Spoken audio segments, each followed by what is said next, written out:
warahmatullahi wabarakatuh. Di sini saya akan menjelaskan tentang Khulafaur Rasyidin. Baik, jadi setelah wafatnya Rasulullah SAW, bukan berarti kepemimpinan umat Islam ini berakhir begitu saja.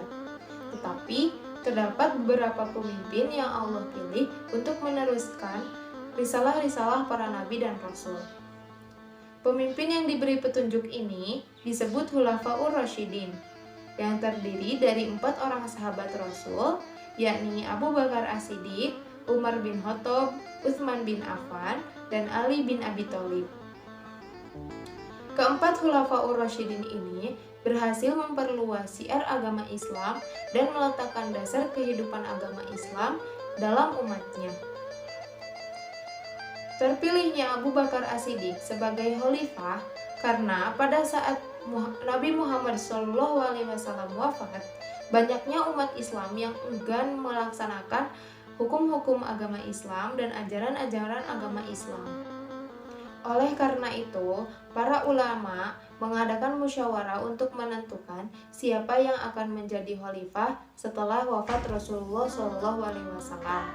Maka dapat disimpulkan dari musyawarah tersebut bahwa yang menjadi khalifah pada pertama kali setelah wafat Rasulullah SAW adalah Abu Bakar As-Siddiq. Abu Bakar bernama asli Abi Quhafah yang lahir di Mekah pada tahun 572 Masehi. Selain perkataan dan tingkah laku yang menggambarkan kejujuran, beliau juga orang yang pertama kali membenarkan peristiwa Isra Mi'raj Rasulullah SAW, sehingga diberi gelar As-Siddiq yang artinya membenarkan. Masa jabatan Khalifah Abu Bakar As-Siddiq selama 2 tahun 3 bulan, di mana di dalamnya terdapat keberhasilan-keberhasilan. Salah satunya adalah memberantas orang-orang murtad dan memberantas orang-orang yang tidak mau membayar zakat. Tidak lama dari masa jabatan Abu Bakar, beliau mengalami sakit dan berujung wafat. Tetapi sebelum beliau wafat, beliau sempat membaiat dan menunjuk Khalifah Umar bin Khattab sebagai khalifah penerusnya. Kemudian diangkatlah khalifah yang kedua, yakni Umar bin Khattab. Beliau lahir di Mekah pada tahun 582 Masehi dan menggantikan Khalifah Abu Bakar As-Siddiq pada tahun 634 Masehi.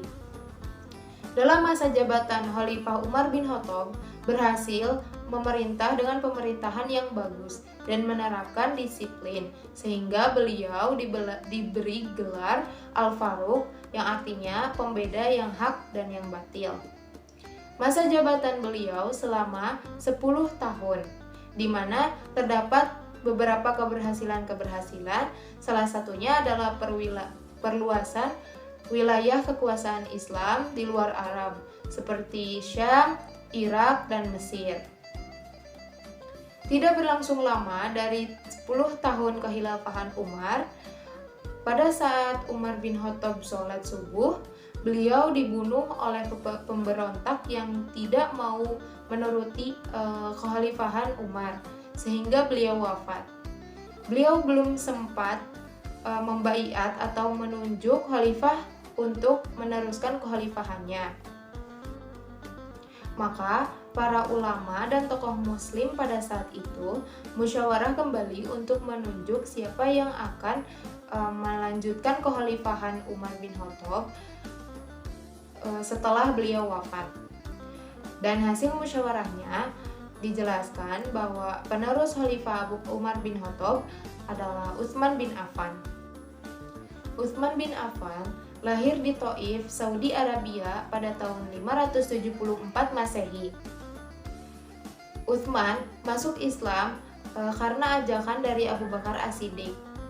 Kemudian beliau diangkat menjadi khalifah dan menjabat selama 12 tahun. Di mana pada masa Khalifah Utsman ini pemerintahan Islam mendapatkan kejayaan dan keemasan karena di dalamnya terdapat pembukuan Al-Quran, di mana semua ayat-ayat suci Al-Quran disatukan menjadi buku dan disusun dari mulai surat Al-Fatihah sampai surat An-Nas. Pembukuan ini disebut dengan Mushaf Utsmani. Kemudian Utsman juga diberi gelar Dzun-Nurain yang artinya pemilik dua cahaya karena beliau menikahi dua putri Rasulullah SAW, yakni Ruqayyah dan Ummu Kulthum. Tidak berlangsung lama masa keemasan pemerintahan Islam pada masa Khalifah Utsman bin Affan. Pada saat Utsman bin Affan sedang membaca Al-Quran, beliau dibunuh oleh pemberontak-pemberontak yang tidak mau mengikuti Khalifah Utsman dan berakhir wafat. Khalifah Utsman pada saat itu belum sempat membaiat dan menunjuk siapa khalifah selanjutnya. Maka terjadilah pemberontakan pada saat itu antara umat muslim dan umat non-muslim. Beberapa hari setelah wafatnya Utsman, keadaan dan keamanan kota Madinah sangatlah rawan, di mana kota Madinah sempat kosong tanpa kehilafahan, sehingga banyak ulama-ulama dan masyarakat yang berpindah kepada wilayah lain yang baru.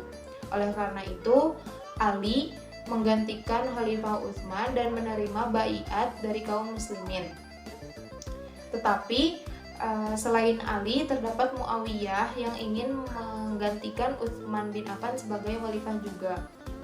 Oleh sebab itu, maka terjadinya terpecahnya umat, yakni Syiah dan Khawarij. Syiah pada saat itu